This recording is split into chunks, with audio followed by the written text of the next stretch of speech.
Everyone thinks you need connections to succeed in college recruiting, and in this video, I'm going to show you why you not only don't need connections to succeed, but also how waiting on your coaches to connect you with the schools that they know can actually be a detriment to your process. If you don't know who I am, my name is Jack Kruger. I run D1 Scholarship. We help families navigate through college recruiting. I've been through the recruiting process twice. I've been to two different D1s. I went through the transfer portal. I've played professionally. I've helped hundreds of athletes, so everything I'm telling you in this video, I've seen firsthand. Okay, so the first thing is you'll hear a lot of people say, listen, you need connections to succeed. And this is sort of how the thinking goes. They say, hey, if I don't have connections, then I can't get noticed. You'll hear people say that word and use that terminology.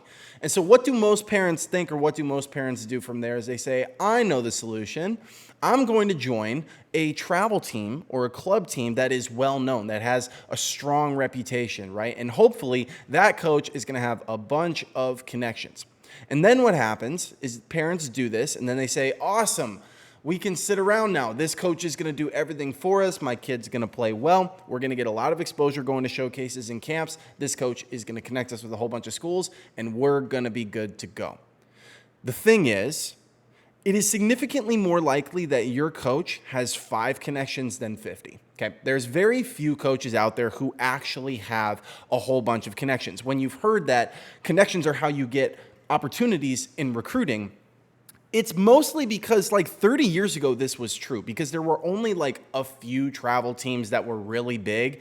And so there were like a few coaches who actually had the Rolodex to get a ton of players into college. But nowadays you have so many teams that it's been crazily watered down. And there are way less coaches and travel ball organizations that actually have these connections. And so it's unlikely that the team that you're on has those connections. And even if they do, I'm going to show you in a second why you still should not rely on those. By the way, you're always going to hear about people who get success from, having a connection in college recruiting. I'm saying the vast majority of people are not going to get that. There's always going to be exceptions, but I don't necessarily want to rely on you being the exception.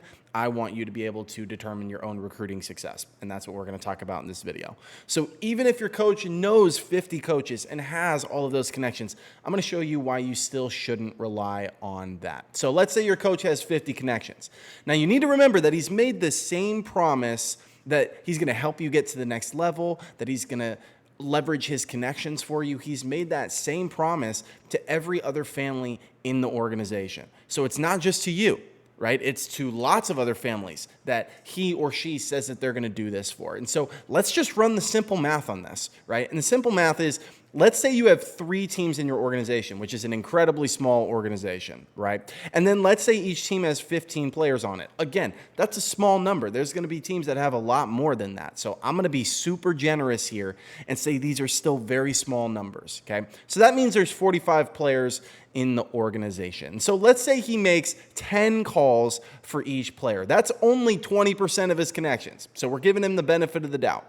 That's still 450 calls that coach has to make to college coaches. Okay, that's a lot of calls. Unlikely that he's going to do that for every single player that he communicates with, that he has on his team. It's just not going to happen.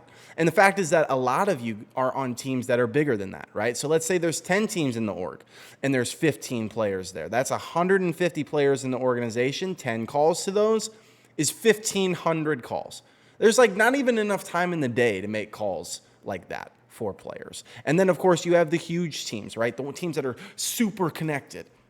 They usually have like 30 teams in their organization, which is 15 players on it. That's 450 players in the org. 10 calls is 4,500 calls. If you think your coach is going to make that many calls, I'm sorry, you're delusional. That's not going to happen. And so even if you play for a big travel team that has all these connections, the odds that your coach goes and makes that many calls for your kid is just not likely. It's just not likely. And the reality is that most coaches don't have the connections that they say that they do. We're talking about coaches with 50 connections. Most coaches don't even have 5 or 10. And so not only will they not leverage them, a lot of coaches just don't even have those. They'll tell you that they do because they want you to join their program, but they usually don't have those connections. And so what ends up happening is the family trusts the coach to generate these opportunities. Coach says, listen, I got this, right? Coach says, I got this. I'm going to connect you with a bunch of schools. It's not going to be a problem at all. We're going to get your kid to the next level. It's going to be great. And so the family waits around.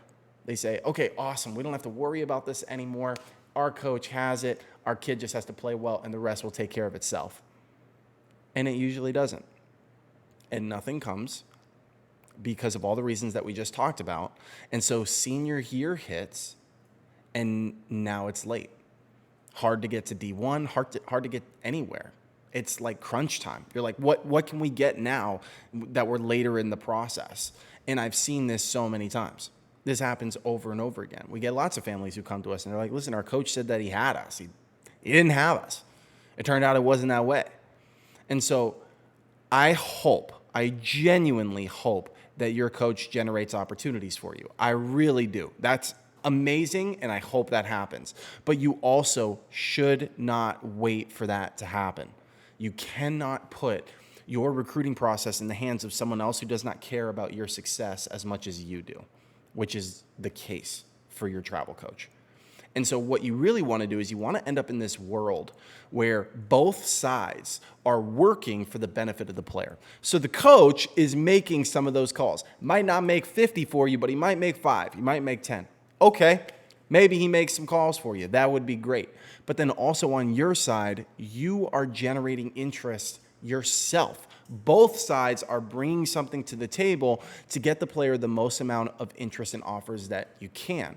And then, of course, you have this piece in the middle, which is like there's usually overlap here, where the schools that you are generating interest from yourself will typically want to talk to your coach anyway. And so now you're passing those coaches to your travel coach. And guess what? Your coach is way more likely to pick up the phone when a college coach calls him. He's going to do that all day long. He just doesn't want to have to be the one to make 50 calls to try to generate interest for you. That's too much. But every time his phone rings from a college coach calling him, he's going to pick it up. And so if you can generate that exposure and that interest in those calls yourself, then your coach will be a huge asset to you because he's going to be able to give you a really strong recommendation when coaches call him. Do you notice the difference? You're using your coach not for exposure, not because he's going to go connect you with a bunch of schools. You're using him because you're able to generate that interest and that exposure yourself,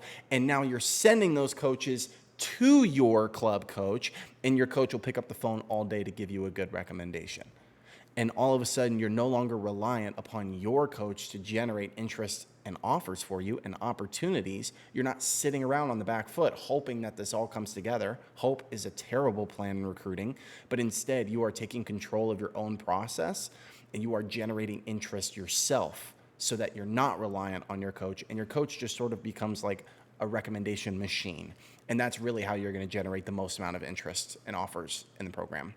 If you're the parent of a high school athlete and you are struggling through the recruiting process and you would like some help, we help families navigate through recruiting. We have lots of different ways that we do that. If you're interested in that, I'll leave a link in the description. You can book a call with us and we'll walk you through the details. Regardless, I will see you guys next time.